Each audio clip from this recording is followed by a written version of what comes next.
C'est parti, vas-y Steph, ton snipe. Il y avait pas un jingle là pour moi.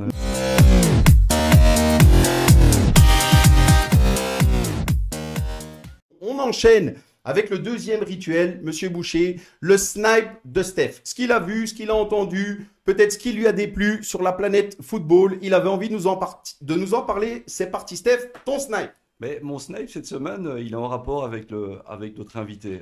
On s'est fait pas mal allumer en vous invitant.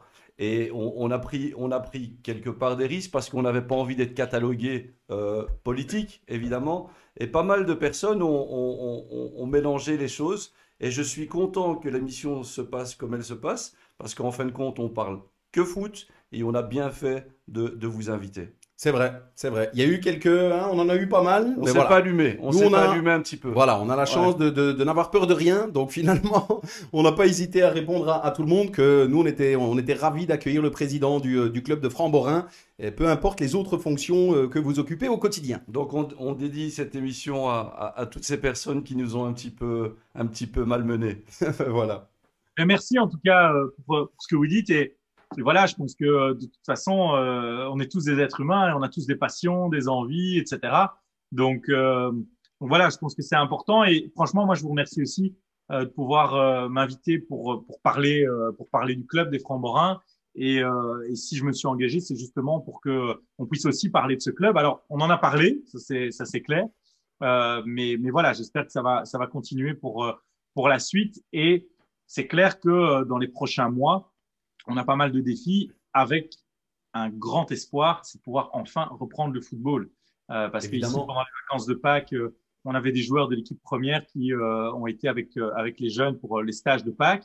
Il y en avait certains, ils me disaient, écoute, à toucher 3-4 ballons, j'ai déjà des crampes parce qu'en fait, ils s'entraînent, ils courent, mais rien ne remplace quand même ce qu'on peut faire sur un terrain, quoi. Bien sûr. On est tout à fait d'accord. Nous, on n'en peut plus. Hein, très honnêtement, ça fait trop longtemps que ça dure. On a envie de toucher le ballon. Ça nous manque, ça manque à tout le monde. On fait de temps en temps des petites vidéos, ouais, on s'amuse un petit peu. Donc, comme on a vu que vous étiez le roi des TikTok et autres réseaux, on attend, parce qu'on n'a pas vu une vidéo foot. Hein. C'est vrai.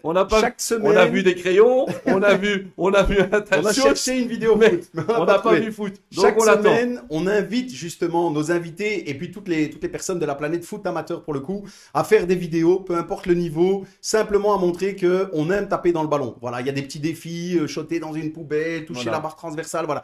Il y a de tout, on prend plaisir à faire des vidéos. Et on attend la vôtre. On vous lance le défi. Parfait, on fait ça. Promis. Si je le dis, je le fais. Il faut qu'on se mette une deadline. Il faut qu'on essaie de trouver un truc. Allez, au plus tard pour la finale de la Champions League. On fait ça? Avant ça, vous avez le temps. Vous avez le temps. Il parlait de crampes, à mon avis, c'est pour lui. Ouais. Faut un petit entraînement avant. Ouais, c'est ça. Allez, on fait ça rapidement. Ah ben voilà. C'est noté, c'est enregistré. On a parlé tout à l'heure, on fait ça avant la réouverture des terrasses de l'Oreca. Ah ben voilà, c'est le mulet pour l'instant. S'il n'y a pas de changement, c'est parfait. Donc vous nous l'envoyez, on se fera un plaisir de la diffuser et le clin d'œil sera sympa.